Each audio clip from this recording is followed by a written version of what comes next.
I have had previous experience with ketamine before, as it is something I have been struggling with habitually for around 2 years.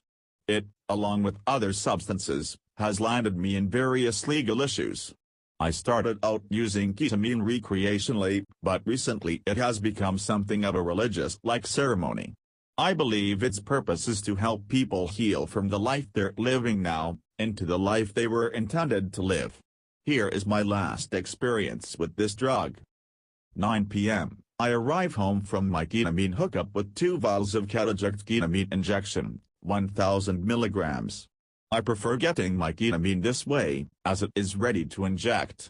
At the time I am living at a sober living house, not the perfect place to trip on K, but I make the best out of it. 9:30 p.m. I check to see who's all home and tell everyone I'm going to go to bed. While in my room I put around 70 ccs of ketamine into a needle, roughly 60 to 70 milligrams, and inject it into my thigh muscle. It's virtually painless and quick, easy to inject. 9:35 to 9:40 p.m., the ketamine is kicking in, I feel dissociation and the fan in my room begins to get louder and louder. The room begins to get smaller and larger, controlled by my mind and how I want to see it. Intense visual distortion follows and thoughts drift into faraway places. 9:50 p.m., this is not enough for me at the time. As I'm looking to enter the K-hole and have built up a tolerance, I load another needle of around 100 ccs and administer it the same way. 10 p.m., this amount did the trick. The fan in my room gets insanely louder, I feel as if it is entering my mind. The noise changed into something violent penetrating into my head until I feel like it will be there forever, but it suddenly fades as I drift off into my dark world. I notice the sound fade away and tell myself everything is going to be fine during this trip. I take my deep breaths as I always do. I find myself seeing vague images of dark red, black rooms that seem oddly familiar. I feel as if demons or some sort of Satanist things inhabit these rooms and I become intrigued with this but let them pass on. I then see a house or some manifestation of one that is made of wood and living organisms. It is moving and appears to be breathing and is in the same dark red, black style, almost gothic in appearance. I start to drift downwards as the image fades away.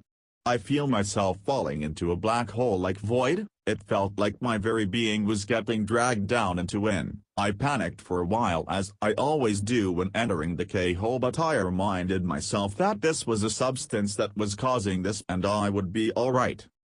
I remember getting sucked into this hole and then seeing the blackest black imaginable, then there were glimmers in the black, almost like the appearance of coal.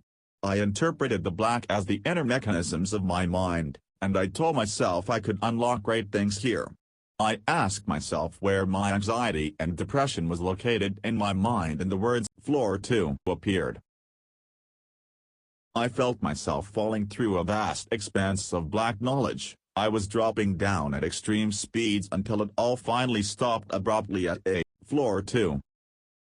It then entered the floor and images, moments flooded my mind of when I was younger in high school and how I used to dress differently and act differently, and I felt how that affected me at the time. Then I saw myself in college isolating and using substances and having troubles talking and how this spilled on and on into my very being. I was soaking all of this in and a great weight seemed to press me lower and lower into the hole. I remember falling out of my mind into an expanse of electrical colors drifting and turning in unexplainable ways. It was very nauseating, even being in the K-hole I could feel that. Then I remember they formed into tunnel vision and I remember rising out of them into a place where there was pleasurable blue, and I was talking to myself calmly there. I told myself there was something I could do to end my road to death. I explained that I needed only to do a few simple things. I needed to talk to people, no matter how anxious or tweaky I thought I was. I needed to talk to them, anyone that seemed interesting or who I was afraid to talk to before.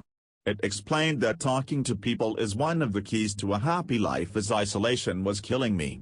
It made it seem simple for me and encouraged me that I could do it.